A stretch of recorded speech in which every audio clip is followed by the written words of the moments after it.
Makacheredza kamvura ndakakuzweni zura nombura rachiti chororo chororo muti ndipewo mvura imboflasha mchiri. Mukupa mvura? Muda mvura kubva kunani?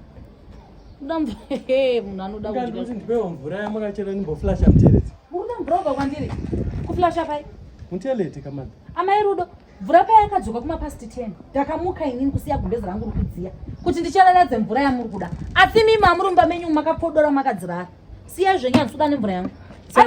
Muteleti moswera mune tsvina here ndekuda kuti nani mama. Pinda muteleti musina mvura mamchitembe. Mamchipinda muteleti musina mvura mamchitembe chi. Iwo madhishi enyu akazara mvura. Zvekujairana kwete. Kakawanda muchindibira mvura yangu chinyarara. Totenda Mwari kuti nhasi matoita kukumbira. Asi every time munongoita kuba. Siya henyu. Siya henyu mvura yangu. Madha ndiri kuneta nani. Siya mvura yangu. Mamchipinda muteleti musina mvura mamchitembe. Mushe. Madha. Ende chitone plan amusukere makadai so chitone plan yekuita muteleti. Amukambosikere makadai so. Shona pinda muteleti woita zvawaita usina mvura uri kutemba chi. Madha munofunga kuti inini chaizvo ndakamira panapa ndakati ndichida zvangu mvura izvozvi right now ndichida ndinotora dhishi ramakarara muchichereredza usiku hwese ndigoridira muteleti. Toraika.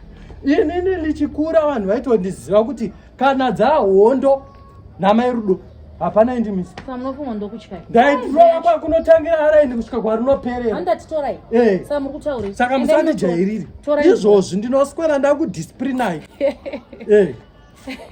Vandondiziva kuti inini kana kuri kurova ndinorowa. Mbondijairani mwana wangu angatombodzingwe chikoro munhu atori nemari yangu zvake. Nhasi anopa mari yangu.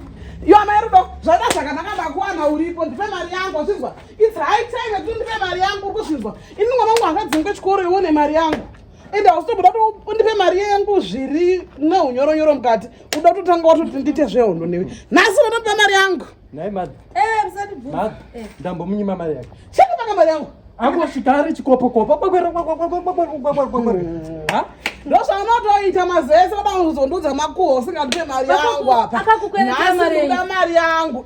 Mai Rudo ane mari yenyu. Pamaikanda maraundi pepa yanga asina mari yeraundi uya ndikamupa mari yangu ene zvimwana wangu adzingwa chikoro. Ima naudze kuti ndikupei kana vasokoyo vanozondipa. Ina handina mari pa. Maje nhasi mari yangu ndoyamunotondipa. Munotondipa mari yangu. Handisati kunetsana neni nazvinzwa. Ndatoenda katogadzirira zvese. Maje ndimakuru veihome ndawe.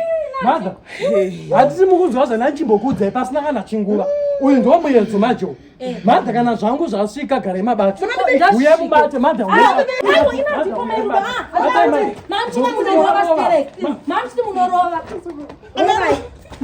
Mari yangu nhasi.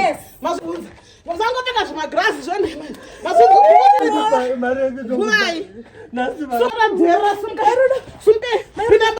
Saka zvekutodedzera.